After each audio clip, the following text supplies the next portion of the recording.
We've been on quite the whirlwind tour today, where we were just north in Westchester County, and now we're coming down south again on the last leg of our journey to southern Connecticut, Branford, New Haven, and Stamford, where there is a lot going on, and one of our own homegrown semaphore here from Mount Sinai with a very exciting story. So you want to just introduce yourselves and your institutions, and then Sho, you can kick it off. Sure. Sho Islam, Director of Business Development with AdvanceCT, leading the life sciences sector there. Hi, I'm Chris Ostop. I am the Managing Director for JLL Connecticut. Usha Pillai, I'm a biostrategist for EDC New Haven. Isaac Rowe, Chief Financial Officer for Semaphore. I think you're muted, John.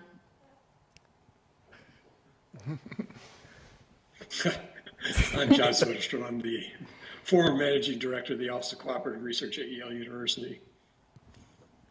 Thank you. Do you want to kick it off, Sho?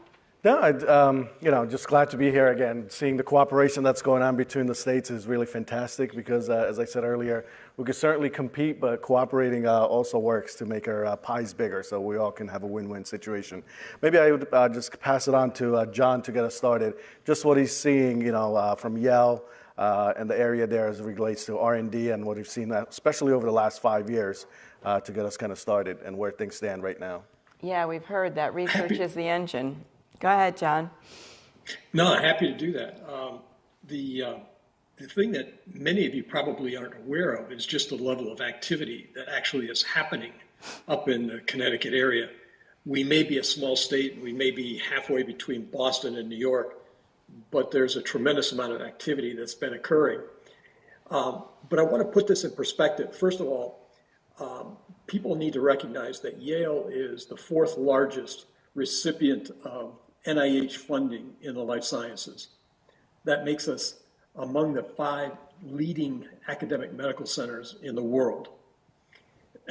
And the productivity of the faculty that we have is actually quite breathtaking. I want to put it in this perspective. Over the last 5 years, we've created 60 new venture capital backed. Now, when I say new startups that are venture capital backed, I'm talking about companies that have actually raised professional venture capitalists, not 2 faculty members who raised their hand and asked for an option to their patents. These are actually professionally backed companies. So there have been 60 of those. Those companies, just to put it in perspective, have raised over $3.7 billion. That was billion dollars in professional venture capital.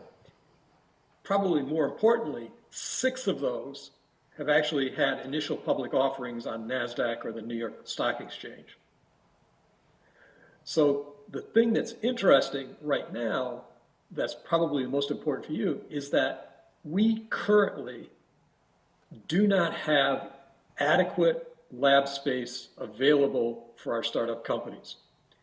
In calendar year 2021, we've already launched 10 new venture-backed startups that have raised $175 million in venture capital. By the way, one of those is actually out raising another $100 million on top of the 40 that they originally raised in their Series A. And we're having a difficult time actually finding space for those places. Now, we have a lot of future plans that are going on. There's a brand new development that broke ground earlier this year at 101 College Street that Winstanley Enterprises is building that will add another 500,000 square feet. But the 1.5 million square feet of lab space that's been added over the last 5 years is fully occupied at this point. And we have a demand that's currently somewhere north of 250,000 square feet that's unrealized. So that just sort of sets the table for what's going on, and that's just New Haven, by the way. And of a town of 140,000 people, not too shabby. Exactly. Thank you, John. That was a great way to start it off. Very strong. And maybe just to piggyback off of that, talking about real estate and kind of the trends you're seeing there, Chris, as kind of leading Connecticut for JLL, can you give us a little bit insight? For sure. I mean, to echo what John just said, we really thought coming into 2021, and John will correct me if I get this wrong, but coming into 2021, we really thought we would be talking about the supply. We had 101 College being announced for 550,000 square feet of Class A office space right in its center of our life science district in the South Campus of Yale next to the hospital. So ideal location, right next to Alexion's former building. And then up in the northern side of town. By the way, that's not Here we go. Alexion's former building. They're still in that building. That's right. Thank you. They just to the north side of campus in Science Park, right? So one of the buildings there is a 160,000 square foot former Class A office building that's being redeveloped for lab and use. And then in between, right in the heart of downtown, is a former Class B office building that's also deciding that, Class B office space is not too desirable anymore in small towns. So they're going through a lab conversion. So beginning in 2021, we were thinking, okay, there's going to be a lot of talk about supply. Those buildings are going to be fully leased. I can tell you Winchester Works is, that's the building up in Science Park, 160,000 square feet. We are within probably the end of the month going to have fully committed leases for the rest of the square footage. So by a handful of therapeutics, BSL2, local companies coming in from a range of 10 to 15,000 square feet each, one big one at 60. But nonetheless, and to John's point, now we're looking at the one in the middle, that one in the center of town. As fast as they can put it online, it's being leased. And then Carter Winstanley's building, the beautiful 550,000 square feet in our epicenter. By the time he probably puts the final piece of steel up top in mid-2023, he's going to be spoken for as well. So we're underdeveloped, for sure. We're not as nimble, I think, as entrepreneurs. I could safely say spec development in central Connecticut is a four-letter word, so we don't do that. But clearly there is a need for spec development to catch that what we call graduation space tenants. So for sure, come on up, take a look. Great, appreciate that. And just kind of also piggybacking on that, as far as New Haven is concerned, Usha, what are some of the support infrastructure that are in place there that's happening? Yeah, so to piggyback on what you were saying, Chris, and what John already set the stage, the location where 100 College and 101 College is, originally it was a expressway, and which was never completed. And that was in the 1950s. And so it was the highway to nowhere. So the downtown crossing was a very purposeful project that's still ongoing. So it's in phase 2, phase 3. So this enabled us to recover some of the land, reclaim some of the land. It provides some tax base as well. But as a result of this, we have Alexion, which was recently acquired, as you know, by AstraZeneca, is housed there. And they continue to do the research. I know there are some conversations about Alexion moved out of Connecticut. That's not true. They are still there. And then 101 College being built. We still have a point that both John and Chris mentioned. We still have a lack of incubator space. So we need that startup space. So many things that the city has been thinking about and doing and partnering with the companies as well as Yale is to create that infrastructure to support our companies. So the Governor's Workforce Council is an initiative that the Chamber of New Haven is working with all of our companies. And there are 3 priorities that they've come up with. And those are infrastructure, no surprise, given the supply-demand equation not matching up. We also have initiatives for talent. We have a lot of talent. But as the company growth that we are seeing, we want to be ahead of the curve and make sure we have sufficient talent. And then branding. I think about Connecticut as the best kept secret in terms of the life sciences, and we don't want to be secretive about it. So we need to be sure and get the word out and let folks know about what we have.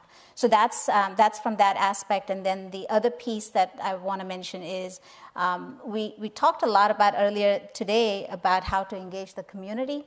And so the New Haven Innovation Collaborative is one of the entrepreneurial centers. There are 4 within the state. Money comes in from CT Next organization. And so this is where we enable our community and our entrepreneurs to come together and cultivate much more robust engagement with the community. So that's been very, very successful. It's smaller dollars. We're looking at 10 million over 5 years. But it has had tremendous impact for what we have today. So more to come for sure. That's great. And Isaac being Semaphore, which is a perfect example of regional companies at its best, having experience in New York City and, you know, the greater Branford, and then, of course, Stamford. What's it been like doing business across the 2 states? Well, maybe you could start with your story a Yeah, little bit. You know, sure, Eric and we'll Schott leave was, it there. was the lead at the Mount Sinai with the New York Genome Center when I was working on that. And so we worked together on that. And then, of course, he spun Semaphore out of Mount Sinai, which is really exciting. Yeah, that's right. And thanks for having us.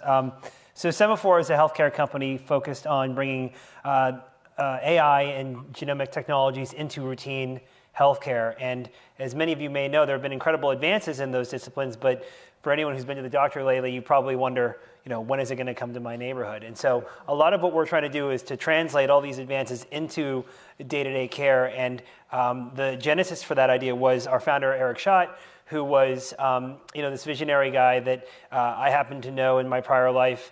And, you know, he had gone to Sinai almost, I think, 7 or 8 years ago now to build up the genomics effort. And in that effort, conceived of this company, Semaphore, which was born within the healthcare system, went on to raise a couple rounds of venture funding led by the likes of Blackstone and BlackRock and Deerfield.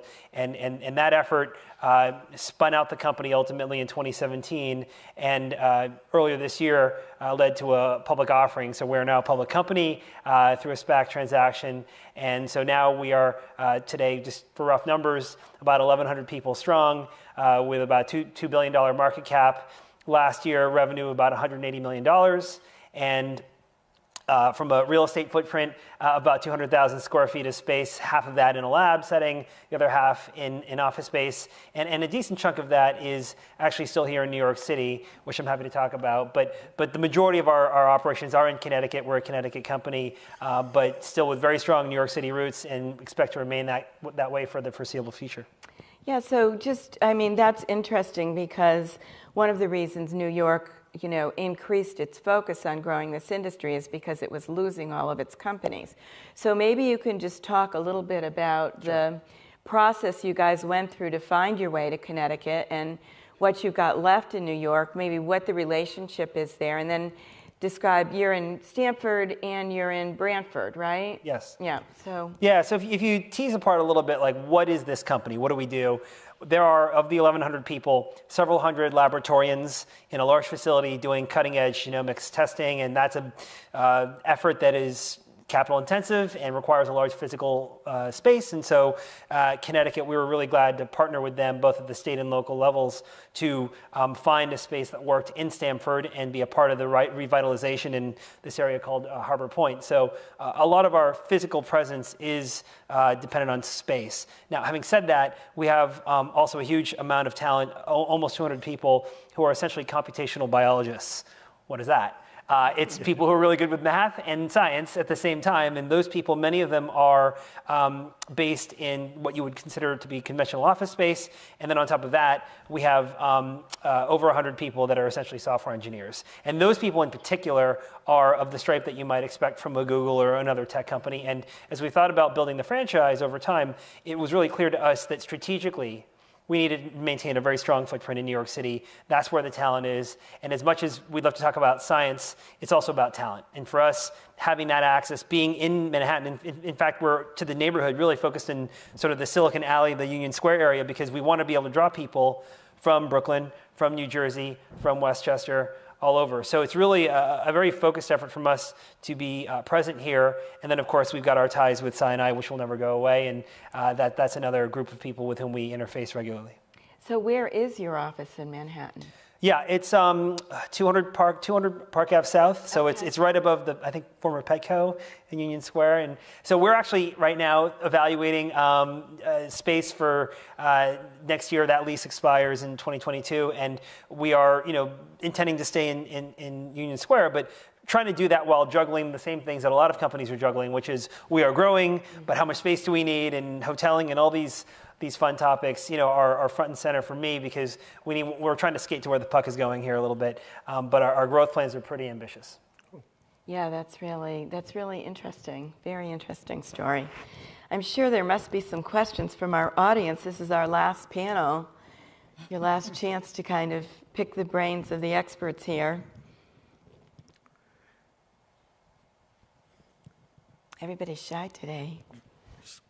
Just curious, Chris, if you could talk a little bit about what are renters, or at least what are they asking for, or what are the rents going for? So for the Class A buildings in downtown New Haven, this is going to shock some of the brokers here in this room today. So, so in a brand new construction at 101 College, which is in the process of being built, we're talking low mid 40s triple net, gets you $150, $125 per foot work letter as well. Wow. So, yeah. So pretty low compared to really anywhere else on the planet. But up in the other buildings that are being redone, it's still in the high 30s, mid high 30 triple net. Mm-hmm. And there's variable degrees of that. You can go out to Branford and get second or third or fourth generation lab space that's been lived in and picked over a few times. You can definitely, as we see some of our incubator folks trying to find that. But the good news is all that space is full. Mm-hmm. And it's been full now for all of 2021. And as I said earlier, as soon as space comes online, it gets chewed up right away. So as folks were waiting for their bigger space to be built out in another building, the space they're leaving has already been grabbed by one of the existing tenants. In fact, the Pierce Lab, if you want to talk about Pierce Lab. You go ahead, Pierce Lab. So proximity to Yale is one of the things that it was absolutely important for all of the entrepreneurs. And Pierce Lab had extra space. And they have Vivaria space, so they converted that space to an incubator space. Mm-hmm. And there's about, I want to say 15,000 square feet of space. There's a waiting list already, and it should be coming online this month. Mm-hmm. So that's how quickly the space is spoken for. We also get, being in the EDC, actually, in fact, Semaphore, when they first looked at Connecticut, we were the ones, EDC New Haven was the one that took them to Branford because we couldn't get them a space in New Haven. They wanted to be in New Haven, proximity to the train station. But 454 was exiting from that building in Branford, and the layout was perfect for what Semaphore was looking for. And Eric loved that spot, and so that's how they decided to come in. But I lost my train of thought where I was going with it, but yes.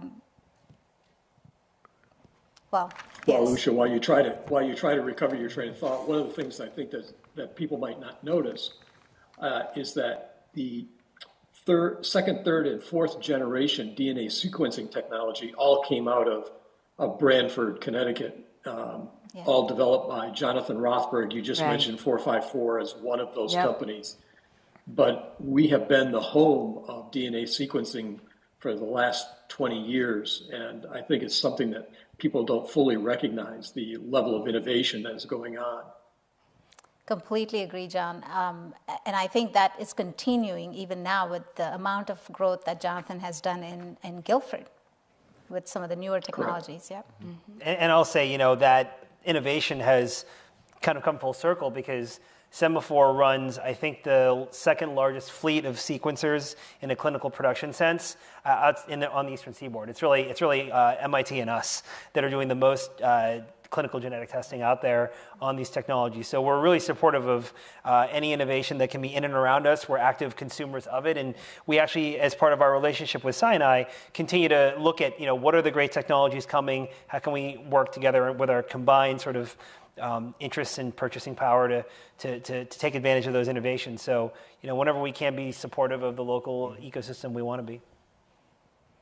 Well, that's a great note to end on. So you can see how much is going on in Connecticut. So, I mean, it's just really amazing, at least it was for me, when I started to put this program together and thinking regionally and how do we do this. We have ready partners in all of the different geographic areas, and so this is just the beginning of a discussion about how we think more strategically to attract some additional federal resources to our region and to continue to build the kinds of facilities that we need to spawn companies like a Semaphore and support John in getting the companies out of the academic centers and into commercialization. So we're going to dispense with the conclusion today because we need to end on time, and it's 3:10, so we're ending right on time. And we have a reception until 4 o'clock, so please stay and enjoy. Thank you for coming, and thank you for being with us. Thank you for having us.